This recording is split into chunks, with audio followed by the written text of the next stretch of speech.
One of the caveats that I do have some personal information that I did get personally involved in was some information that had to do with the Stargates and Looking Glass, and more specifically the 2012 problem with those projects. The popular opinion of what's out there right now is that the project was shut down because there was a problem when we approached 2012. I've heard it described a number of ways, but to my knowledge, the problem is that the timelines converge on that point in time. And when you know enough about the Stargate projects and the Looking Glass project to know how string theory works and how the possibility of possibilities works and how making one choice over here doesn't necessarily mean that the other choice couldn't exist at the same time. But once you get your brain wrapped around this subject, you find out that at the end of 2012, in an easy way to put it, the choices that we make become less and less consequential to the future. And eventually we're pushed into this bottleneck of time, no matter which choice we make. And that's important to the people that had access to Looking Glass because they would use Looking Glass knowing the choices that they would make and the future would pop up. The big mistake was coming up with the possibility of future. And when we started using a computer to say, well, if we make this choice, it's 79% possible that this scenario happens, and 23% are possible, or whatever, I'm using round numbers, that this scenario would happen. The understanding at the time was that was realistic. However, if you go down the road further and free will continues to exercise itself on this game, that 79% possibility sometimes changes very, very fast.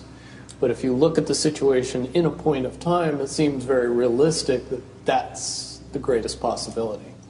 What happened was people, very smart people, began to figure out that something big was coming up. Something that made it so all the possibilities of all the future scenarios of any choice, any possibility that was fed in and observed through the Looking Glass inherently ended up in the same future. And no decision, no possibility changed past a certain point. That's the big secret. All possible timelines lead to the same basic set of history in the future. That is what sends everybody that has all of the information, that knows everything, into a blind panic. The people that know everything about Looking Glass, that have gotten all the reports and all the information, the elites of the world, probably figured out that that was the end of the game. And nothing could be manipulated beyond that point. When I was in the military, it would have been before 97 when I got in trouble. One of my particular areas that I was amazingly intuitive about is problem solving / mission planning, or more specifically, taking a bad mission and fixing it. Certainly knowing how string theory and possible futures works makes it so you can work your mind very quickly to see the reality of what's happening and decide what decisions need to be made to change it for a particular outcome. At a certain point, after they're done hearing the computer tell them this is what's going to happen over and over and over and over again, all they become focused on is how do we fix it? What I do know is that I was called in and asked to solve this problem, this timeline contraction problem. And I eventually did my due diligence and did all the investigating and basically only had one piece of information, and that was reinforcement. The computer's right. The timelines will contract down to some inevitable thing. There is an inevitable event. It's been forecast, it's been predicted, it's been fed to us in a slop trough of what they want us to believe will happen. They don't actually have control over what happens. They only have control over the reaction, and it seems that no matter what they try to do to cause their desired reaction, it's going to have an opposite effect. Much, much easier for me to explain today what that process is as opposed to back then. If I had to give it a name, I would say it's the awakening process. It's an evolution of consciousness that cannot, will not, and no matter what decisions or possibilities are injected into the equation, eventually it all resolves down to us all learning the truth and becoming aware of this massive dam of lies that has been built that keep us from knowing massive volume of information that we should otherwise possess.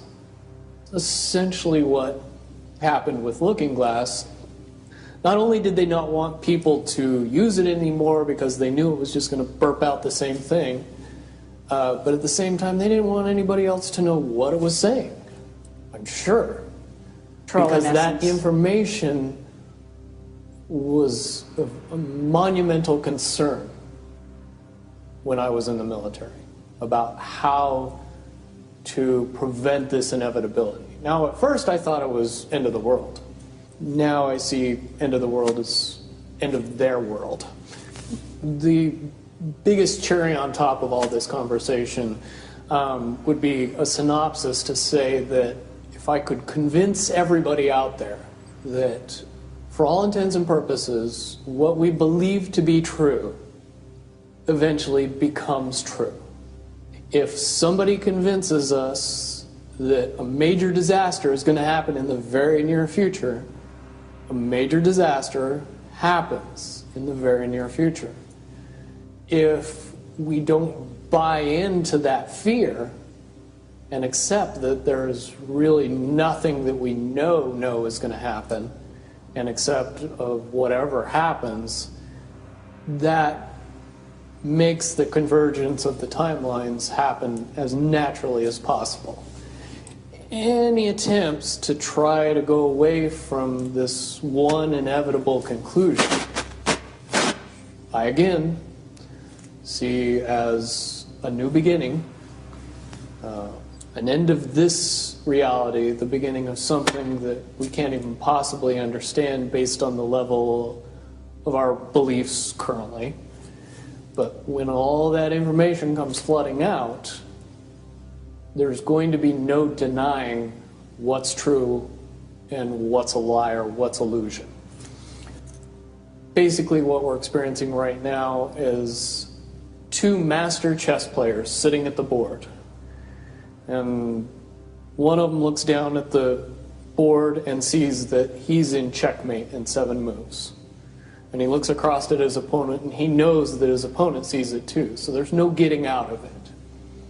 So at this point, the loser can only prolong the game. Both players know the game is over. It's only a matter of time before he does this, and then you're forced to do this, and then he's forced to do this, and eventually checkmate. We, as a race, if we could understand that the game is over, that based on the rules of the game, the bad guys have already lost, the good guys have already won. Yes, there's moves left on the table, but those moves are being forced by the player that is going to win. The only way that checkmate can't happen is if the player that's winning makes a mistake.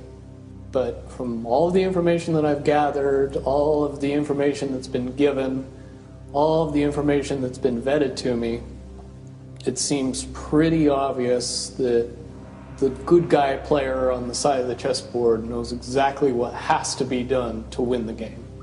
And so at this point, any mistake would be all but impossible. But again, you really have to understand the game to know that the guy that's losing is lost.